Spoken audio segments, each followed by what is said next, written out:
So ಗೆಳೆಯರೇ, finally ನಾವೆಲ್ಲರೂ ಕಾಯುತ್ತಿದ್ದ ಆ ಒಂದು ಕ್ಷಣ ಬಂದಿದ್ದು. ಭಾರತವು ಮೊದಲ ಬಾರಿಗೆ S-400 ಏರ್ ಡಿಫೆನ್ಸ್ ಸಿಸ್ಟಮ್ ಅನ್ನು ಬಳಸಿದೆ ಹಾಗೂ ಅದರ ಫಲಿತಾಂಶಗಳು ರಷ್ಯಾವನ್ನು ಸಹ ಆಘಾತಕಾರಿಯಾಗಿಸಿದೆ. ನಾನ್ಯಾಕೆ ಹೀಗೆ ಹೇಳ್ತಾ ಇದ್ದೀನಿ, ಸ್ವತಃ ನೀವೇ ನಿಮ್ಮ ಸ್ಕ್ರೀನ್ ಮೇಲೆ ನೋಡಿ. ಭಾರತೀಯ ಸೇನೆಯು ಮೊದಲ ಬಾರಿಗೆ S-400 ಸಿಸ್ಟಮ್, ಇದನ್ನು ಭಾರತವು ಸುದರ್ಶನ್ ಅನ್ನೋ ಹೆಸರನ್ನು ಇಟ್ಟಿದ್ದಾರೆ.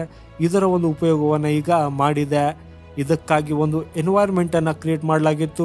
ಹೆಂಗಂದ್ರೆ S-400 ಮೇಲೆ ಬಹಳಷ್ಟು ಯುದ್ಧ ವಿಮಾನಗಳು ಅಟ್ಯಾಕ್ ಮಾಡುವುದಕ್ಕಾಗಿ ಬರುತ್ತಿರುವಂತೆ ಒಂದು ರೀತಿಯಲ್ಲಿ ಇದು ಯುದ್ಧಾಭ್ಯಾಸನವಾಗಿತ್ತು. ಹಾಗೂ ಈ ಯುದ್ಧ ವಿಮಾನಗಳನ್ನು ಇದು ಇಂಟರ್ಸೆಪ್ಟ್ ಮಾಡಬೇಕಾಗಿತ್ತು ಮತ್ತು ಅದನ್ನು ಹೊಡೆದುಳಿಸಬೇಕಾಗಿತ್ತು. ಹಾಗೂ ಈ ಕೆಲಸವನ್ನು ಇದು ಬಹಳ ಅದ್ಭುತ ರೀತಿಯಲ್ಲಿ ಮಾಡಿದೆ. ಆಕ್ಚುಲಿ ಈ ಯುದ್ಧಾಭ್ಯಾಸದ ಮುಖಾಂತರ ಅಲ್ಲಿರುವಂತಹ ಎಲ್ಲ ಯುದ್ಧ ವಿಮಾನಗಳು ಇದಕ್ಕೆ ಅಟ್ಯಾಕ್ ಮಾಡಲು ಪ್ರಯತ್ನಿಸಿರುವ ಅಥವಾ ಅದರ ಸೆಕ್ಯುರಿಟಿಯನ್ನು ಭೇದಿಸುವ ಪ್ರಯತ್ನ ಮಾಡಿರುವಂಥದ್ರಲ್ಲಿ 80% ಇದು ಹೊಡೆದುರುಳಿಸಿದೆ. ಹಾಗೂ ಉಳಿದಿರುವ 20% ಅವುಗಳನ್ನು ರೀಟ್ರೀಟ್ ಮಾಡಲಾಗಿತ್ತು. ಅಂದರೆ ಮೈದಾನವನ್ನು ಬಿಟ್ಟು ಓಡಬೇಕಾಯಿತು. ಅಂದರೆ ಭಾರತದ ಈ ಸುದರ್ಶನ್ S-400 ತನ್ನ ಮೊದಲ ಟೆಸ್ಟಿಂಗಲ್ಲಿ 100% ಅಂಕಗಳೊಂದಿಗೆ ಪಾಸ್ ಆಗಿದೆ. ಹಾಗೂ ಈ ಫಲಿತಾಂಶಗಳು ರಷ್ಯಾಗೆ ಆಘಾತಕಾರಿಯಾಗಿದೆ. ಯಾಕಂದರೆ ರಷ್ಯಾದ S-400 ಪ್ರಸ್ತುತ ಉಕ್ರೇನ್ ಯುದ್ಧದಲ್ಲಿ ಸಾಕಷ್ಟು ಹೆಣಗಾಡುತ್ತಿದೆ.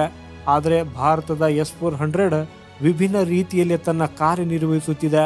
ಇದಕ್ಕೆ ಕಾರಣವೆಂದರೆ ಯುದ್ಧ ಭೂಮಿಯಲ್ಲಿ ಎಷ್ಟು ಹೆಚ್ಚು ಅಸ್ತ್ರಗಳು ಮುಖ್ಯವಾಗಿದೆ, ಅದಕ್ಕಿಂತ ಹೆಚ್ಚು ಮುಖ್ಯವಾಗಿದೆ ಆ ಅಸ್ತ್ರವನ್ನು ಪ್ರಯೋಗಿಸುವ ವ್ಯಕ್ತಿ ಮತ್ತು ಆ ವ್ಯಕ್ತಿಯಲ್ಲಿ ಎಷ್ಟು ಪ್ರತಿಭೆ ಮತ್ತು ಸ್ಕಿಲ್ಸ್ ಇದೆ ಅನ್ನೋದು. ಹಾಗೂ ಭಾರತವು ಈಗ ಅದನ್ನೇ ಮಾಡಿ ಸಾಬೀತುಪಡಿಸಿದೆ. ಉಕ್ರೇನ್ ಯುದ್ಧದಲ್ಲಿ ರಷ್ಯಾದ ಈ S-400ಗಳು ನಿಷ್ಪ್ರಯೋಜಕವಾಗಿರುವ ಹಿಂದೆ ಇರುವ ಕಾರಣ ಎಲ್ಲೋ ಒಬ್ಬ ವ್ಯಕ್ತಿ ಖಂಡಿತವಾಗಿಯೂ ತಪ್ಪು ಮಾಡಿದ್ದಾನೆ. ಯಾಕಂದರೆ ಈ S-400 ವಿಶ್ವದ ಅತ್ಯುತ್ತಮ ಮೊಬೈಲ್ ಏರ್ ಡಿಫೆನ್ಸ್ ಸಿಸ್ಟಮ್ಗಳಲ್ಲಿ ಒಂದಾಗಿದೆ ಅನ್ನೋದ್ರ ಬಗ್ಗೆ ಯಾವುದೇ ಸಂಶಯವಿಲ್ಲ. ಇದು ಜಗತ್ತಿನ one of the best air defence system ಆಗಿದೆ.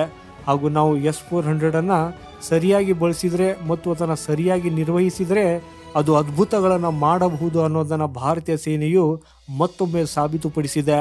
ಯಾಕಂದರೆ 100% ಫಲಿತಾಂಶವನ್ನು ಪಡೆಯುವುದು ಖಂಡಿತವಾಗಿಯೂ ಒಂದು ಅದ್ಭುತ ಫಲಿತಾಂಶವಾಗಿದೆ. ಆದರೆ ಅನೇಕ ಜನರು ಇದನ್ನು ಟೀಕಿಸುತ್ತಿದ್ದಾರೆ. ಅವ್ರು ಏನು ಹೇಳ್ತಾ ಇದ್ದಾರೆ ಅಂದರೆ, ಇದೀಗ ಭಾರತವು ಅದನ್ನು ಒಂದು ಕಂಟ್ರೋಲ್ ಎನ್ವೈರ್ಮೆಂಟಲ್ಲಿ ಟೆಸ್ಟ್ ಮಾಡಿದೆ.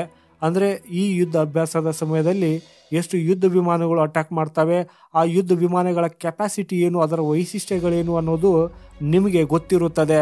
ಆದರೆ ಯುದ್ಧದ ವಾತಾವರಣವಿದ್ದಾಗ ಶತ್ರುಗಳು ನಿಮ್ಮ ಮೇಲೆ ಯಾವ ಆಯುಧದಿಂದ ದಾಳಿ ಮಾಡುತ್ತಾರೆಂದು ನಿಮಗೆ ಗೊತ್ತಾಗುವುದಿಲ್ಲ. ಅವರು ಕೇವಲ ಯುದ್ಧ ವಿಮಾನಗಳಿಂದಲೇ ಅಟ್ಯಾಕ್ ಮಾಡ್ತಾರೆ ಅಂತೇನಿಲ್ಲ. ಅವರು ನಿಮ್ಮ ಮೇಲೆ ಆರ್ಟಿಲರಿ ಆಗಿರಬಹುದು ಅಥವಾ ಕೆಲವು ರೀತಿಯ ಸಣ್ಣ ಸಣ್ಣ ಮಿಸೈಲ್ ರಾಕೆಟ್ ಸಿಸ್ಟಮ್ಗಳಾಗಿರ್ಬೋದು, ಅದನ್ನು ಸಹ ಅವರು ಯಾವ ಕಡೆಯಿಂದ ದಾಳಿ ಮಾಡ್ತಾರೆ, ಯಾವ ದಿಕ್ಕಿನಿಂದ ಬರ್ತಾರೆ, ಅವರ ಟ್ರಾಜೆಕ್ಟರಿ ಏನು ಅನ್ನೋದರ ಬಗ್ಗೆ ನಿಮಗೆ ಗೊತ್ತೇ ಇರುವುದಿಲ್ಲ. ಆಗ ನೀವು ತಕ್ಷಣ ಪ್ರತಿಕ್ರಿಯಿಸಬೇಕಾಗ್ತದೆ. ಹಾಗೂ ರಷ್ಯಾದ ಜೊತೆಗೆ ನಿಖರವಾಗಿ ಈ ರೀತಿಯಲ್ಲೇ ಸಂಭವಿಸಿದೆ.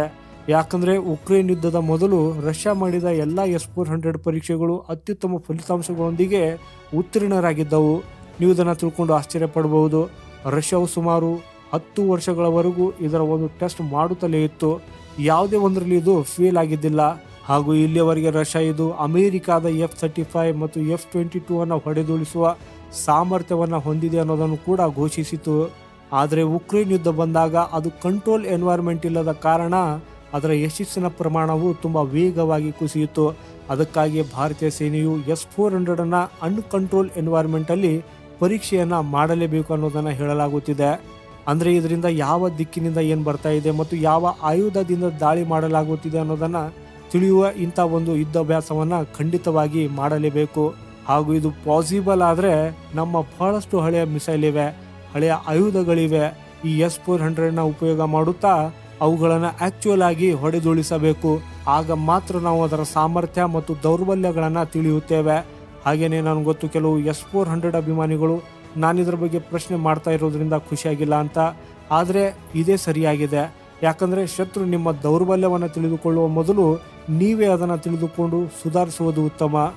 ಆದಾಗ್ಯೂ ಇದರ ಬಗ್ಗೆ ನಿಮ್ಮ ಅಭಿಪ್ರಾಯ ಏನು ಅನ್ನೋದನ್ನು ಕಮೆಂಟ್ ಮಾಡೋದ್ರ ಮೂಲಕ ಖಂಡಿತ ನಮಗೆ ತಿಳಿಸಿ. ಭಾರತಕ್ಕೆ ಸಂಬಂಧಪಟ್ಟಂಥ ಯೂಸ್ಫುಲ್ ಮಾಹಿತಿಗಾಗಿ ಈ ವಿಡಿಯೋಗೆ ಒಂದು ಲೈಕ್ ಹಾಗೂ ಚಾನೆಲ್ ಸಬ್ಸ್ಕ್ರೈಬ್ ಮಾಡೋದನ್ನು ಮರೆಯದಿರಿ. ವಂದೇ ಮಾತರಂ. ಭಾರತ್ ಮಾತಾ ಕಿ ಜೈ.